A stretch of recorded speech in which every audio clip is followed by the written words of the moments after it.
di tengah badai pandemi COVID-19 ternyata tidak menyurutkan banyak pasangan untuk tetap melangsungkan pernikahan impian. Nih, kenalin salah satu pemain di dunia per-WO-an. Mas Tantan mulai merintis bisnisnya sejak masih kuliah tahun 2017. Mas Tantan pernah menghandle acara pernikahan salah satu public figure. Siapa tuh Mas kalau boleh tahu? Aku terakhir kemarin selebgram Marissa Chacha, Kak.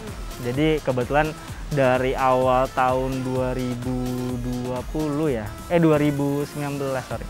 2019 kita udah kontek-kontekan, akhirnya kita wujudin di acaranya di 2020 waktu itu. Aku termasuk sama ada temanku juga, kita nge-planner acaranya dia dari semua kebutuhan, dari venue, dari catering, dari souvenir, dari tim fotonya, dekor, semuanya kita handle sampai acaranya terwujud. Another epic experience-nya apa nih Mas Tantan? Nah, acara wedding itu kita bikin konsep untuk karnaval, Kak. Jadi kita acaranya itu dari siang sampai ke malam. Dan di situ kita pakai ada 4 food stall. 4 food stall itu makanan yang ada di mall semuanya. Termasuk permainan-permainan karnaval yang kayak kuda-kudaan tuh, yang jarang ada di acara wedding, kita bawa, lempar panah, sampai kita akhirnya di closingnya itu kita bikin kayak petasan gitu. Ya kebetulan viral sih konsep itu. Sampai dia tuh pengantinnya itu sampai pakai kuda warna putih, dijemput sama seakan-akan dijemput sama pangeran. Wah, beneran epic ya bos. Terus, berapa sih budget terbesar yang pernah Mas Tantan handle? Kalau aku sih untuk saat ini kayak, aku paling di sekitar 1,2 M, Kak, aku pernah nge-handle. 1,2 miliar, Bo. Wah, kalau sebulan ada 4 pasangan menikah dengan budget segitu, cair terus ya bos tiap minggu. Tapi mau tips nih Mas, gimana sih cara nentuin budget biar WO-nya nggak rugi? Biasa gini, kalau kita akan untuk mengetahui budget sendiri, Kak, itu biasanya kita lihat dari konsep yang diinginkan si klien itu seperti apa. Setelah kita tahu konsepnya seperti apa, baru kita akan runtutan nih kebutuhannya apa saja. Nanti ada catering, dekor, foto, baju, terus nanti ada perintilan kayak souvenir, undangan, kayak gitu-gitu. Itu baru kita akan tahu nih budget-budgetnya. Sama kayak jumlah undangan juga sangat mempengaruhi sih, Kak.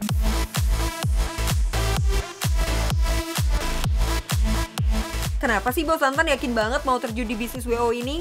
Karena semua orang itu pasti nikah, Kak.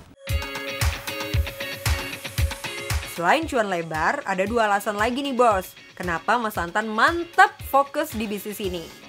Karena di sini itu aku bisa dapat kebanggaan tersendiri, Kak. Kebanggaan tersendiri. Kita bisa wujudkan acara acara si weddingan si klien kita sesuai dengan keinginan dia, sampai dia tuh benar-benar terharu dengan sesuai banget dengan dream wedding gue gitu kan. Itu sih kebanggaan yang nggak pernah ada obatnya buat yang lain sih. Oke, cukup ya cerita happy-happynya. Dalam setiap pekerjaan itu pasti ada resiko dan cerita pahit yang bisa kita jadikan pelajaran, Bos. Pernah. Jadi tadi mau untung malah minus, Kak. Pernah itu. Itu saking karena itu aku kejadian di pameran, Kak. Saking buru-burunya, wah, nih klien udah mau deal deh kan. Ya udah nih, Kak, sekian, Kak. Bonusin lagi dong, Mas. Ya udah bonusin deh. Oke, kita okein. Pas kita hitung-hitung lagi, ternyata malah nggak untung. Untuk sekarang kita misalnya kita nggak boleh ada wedding, tapi kita bikin kayak intimate. Jadi gitu, karena ada rencana juga kita bikin memang nggak boleh ada wedding, kita gelar akadnya aja. Terus setelah itu untuk hampersnya kita kirim, Kak, satu-satu ke alamatnya masing-masing.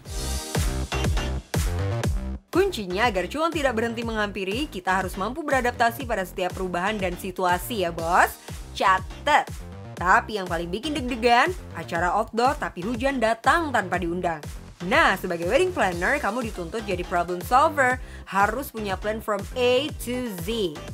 Biasanya kalau di WO itu untuk pengembangan produknya itu dia itu punya cabang lain, Kak. Contoh misalnya kalau wedding organizer kan lebih ke wedding organizer-nya aja kan, Kak. Nah, kalau untuk di wedding organizer kalau mau pengen makin naik, dia punya semua yang dibutuhkan untuk di acara wedding. Contoh dari catering, dekorasi, terus nanti bisa di fotografer, habis itu di bridal. Jadi semuanya jadi satu paket, pasti lebih cuan lagi. Tuh kalau ada yang pakai jasa kita bos. Lah tapi WO kan banyak sekali. Bersaingnya gimana Mas Tantan? Bagi kunci lah buat cari klien. Ketika aku ketemu sama klien itu memang harus benar-benar trust dulu sama aku. Ketika dia udah trust, dia pasti memang akan bebas Kak. Mas mau bantuin aku apa aja, mau bantuin ini apa. Nah dari situ kita ada memilih vendor-vendor segala macam gitu kan. Nah kita bisa di situ kita bisa memanage untuk memanage untuk vendor-vendornya. Terus udah gitu di situ adalah serpihan-serpihan cuan sih sebenarnya sih Kak. Wow, siapa yang tidak suka dengan serpihan cuan ya bos? Oke lah, sekarang kita tutup poin aja. Tips dong buat yang pengen bisnis di bidang ini. Sebenarnya kalau misalnya dia mau start sih Kak, sebenarnya bisa dia tanpa modal Kak. Asalkan dia tahu rulesnya. Kalau misalnya proses itu seperti apa sih? Contoh misalnya prosesi untuk acara Sunda, itu Sunda seperti apa, acaranya seperti apa, akan dikemas seperti apa. Kalau boleh saran dari aku sih benar-benar coba dulu deh kalau misalnya ada teman yang buka WO, ikut dulu di WO-nya. Biar tahu kerjanya itu seperti apa, urutannya seperti apa gitu Kak.